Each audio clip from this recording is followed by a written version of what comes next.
আচ্ছা, আপনি একটি ভালো কোম্পানির মোবাইলই কেন কিনবেন? খারাপ কোম্পানির মোবাইলগুলো কেন কিনবেন না? দেখেন, খারাপ কোম্পানির মোবাইল কেনার কয়েকটা ওয়ে আছে, যার কারণে আপনি খারাপ কোম্পানির মোবাইলগুলো কিনতে পারবেন না। আর যদি কিনে নেওয়া তাহলে সমস্যায় ভুগবেন। তাই আপনি যদি একটা নতুন মোবাইল কিনতে চান কিংবা টেক দুনিয়া সম্পর্কে ধারণা নিতে চান তাহলে এই ভিডিওটা আপনার জন্য। আমি আছি সাজ্জাদুর রহমান ফ্রম টেক সাজি ইউটিউব চ্যানেল।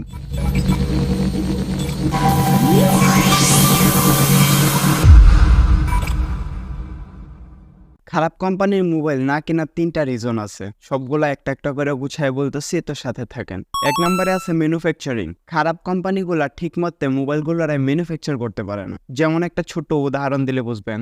ধরেন প্রসেসর কোম্পানি তো সারা দুনিয়ায় ২-৩টা আছে। এখন কথা হলো যে খারাপ কোম্পানিগুলা কিন্তু প্রসেসর কোম্পানিগুলারে কিনতে পারবো না, যে ওদেরকে একটু খারাপ করে প্রসেসর বানায় দেখ আর ওইটাই না মোবাইলে লাগায় দেখ। প্রসেসর কোম্পানিরা একটা প্রসেসর বানাইবো, এই প্রসেসরটাই সারা দুনিয়াতে সেল দিব, একই কোয়ালিটি থাকবো। এই প্রসেসরে কোনো এদিক ওদিক হবে না। যদি প্রসেসর কোম্পানিটার আপনারা কিনে একটু বেশি দাম দিয়ে ভালোটা না বানান, খারাপটা ওরা জীবনও বানিয়ে দেবে না। তো এখন দেখেন যে স্যামসংয়ের মতো কোম্পানি G99 প্রসেসরটা নিয়ে আসলো কিনে, নিয়ে আসা ওইটা যদি তার মোবাইলে লাগায়, ওই মোবাইলটা কেন ভালো চলে না? তার কারণটা কি? তার কারণটা হলো এই ম্যানুফ্যাকচারে ঠিকমতো কাজ করে না ওরা। কিন্তু আপনারা যদি একটু ভালো করে লক্ষ্য করেন তাহলে স্যামসাং কোম্পানি দেখবেন এই G99 প্রসেসরটা দিয়ে আগুন একটা মোবাইল বানায়, যা অস্থির পারফরমেন্সের সাথে সবকিছু ভালো দেয়। কিন্তু স্যামসাং, টেকনো এগুলা কিন্তু এত ভালো মোবাইল বানাইতে পারে না এই সেম প্রসেসরটা দিয়ে।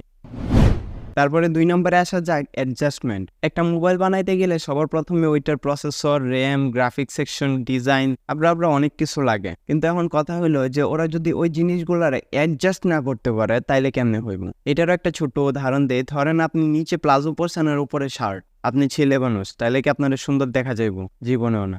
খারাপ মোবাইলগুলোর ক্ষেত্রেও ঠিক এরকমই হয়। ওরা প্রসেসরটা ঠিকই ভালো দেয়, কিন্তু প্রসেসরের সাথে যে পারফরমেন্সের জন্য কাজে লাগবে গ্রাফিক্স কিংবা র্যাম কিংবা রম, ওইগুলা ভালো দেয় না। যার জন্য মোবাইলটা যেখানে পারফরমেন্স দিতে ১০০-৮০, সেখানে দেয় মাত্র ৫০।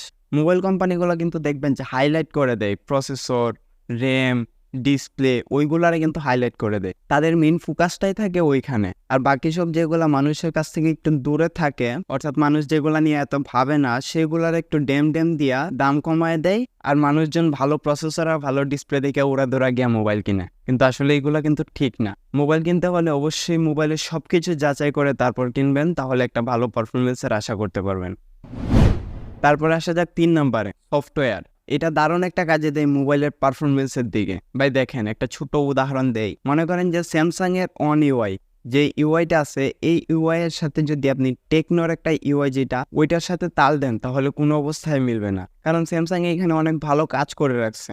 আর খারাপ কোম্পানিগুলো এখানে কোনো ফোকাসই দেয় না। যার কারণে ধরেন আপনার মোবাইলটাতে ভালো প্রসেসর দিছে, ভালো ভালো সব কিছু দিছে, কিন্তু ইউজার এক্সপিরিয়েন্স যদি ভালো না দেয় তাহলে আপনার মোবাইলটা আপনার সাথে তাল মিলায় কেমনে চলবো? প্রসেসর দিছে, র্যাম দিছে, রম দিছে, সবগুলা মোবাইলের ভিতর শুধু বসে থাকবে, কোনো কাজে আর লাগবে না। কাজে লাগানোর জন্য সফটওয়্যারের দরকার হয়, কারণ আমরা হার্ডওয়্যার টিপে টিপে কাজ করাই না। তাছাড়া আরেকটা জিনিস দেখেন, অ্যাপেলের যে প্রসেসরটা বানায় সেই প্রসেসরটা কিন্তু এত ভালো একটা প্রসেসর না।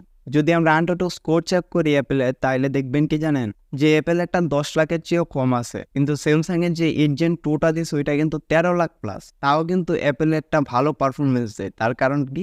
এইটাই যে সফটওয়্যার যত ভালো হবে মোবাইল তত বেশি ভালো হবে। অ্যাপেলের ক্ষেত্রে আরও দেখবেন যে অ্যাপেলে কিন্তু র্যাম মাত্র দেয় 4 GB, কিন্তু অ্যান্ড্রয়েডের তুলনায় 12 GB সমান পারফরমেন্স দেয়। ওই মোবাইলের সফটওয়্যার অনেক ভালো, যার কারণে ওই মোবাইলটা ভালো পারফরমেন্স দেয়। কিন্তু ছোট ছোট কোম্পানিগুলা এইটা ফোকাসই দেয় না। তাদের কাজ হলো ভালো ভালো হাইলাইট কিছু দেখানি, যেমন G99 processor, super AMOLED display, তার পাশাপাশি 108 মেগাপিক্সেল ক্যামেরা, এই আবরা দেখায় আপনাদেরকে মোবাইলটা হাতে ধরাই দিতেছে। কিন্তু ধরানোর পর দেখা গেছে যে প্রথম 6 মাস তো একটু ভালো করে টিপতে পারতেছেন, কিন্তু পরে ডায়েট। এই জন্যই বলি যে আপনার বাজেট যতই থাকুক, 15, 20, 30 যতই থাকুক, একটা ভালো কোম্পানির মোবাইল কিনেন। টেকনো, ইনফিনিক্স এরকম জাতীয় মোবাইল যাতে না কিনেন। এই 3টা মেইন পয়েন্ট ছাড়াও আরেকটা বোনাস পয়েন্ট দিতেছি আপনাদের। ওইটা হলো মোবাইল বিক্রির ক্ষেত্রে অনেক ভালো প্যারা খেতে হয় এই মোবাইলটা নিয়ে। মোবাইল কেনার 2-3 মাস 4 মাস পরই দেখা গেছে যে কোনো একটা কাজের দরকার হয় টাকার, যার কারণে অনেক সহজেই বিক্রি করে দেয়।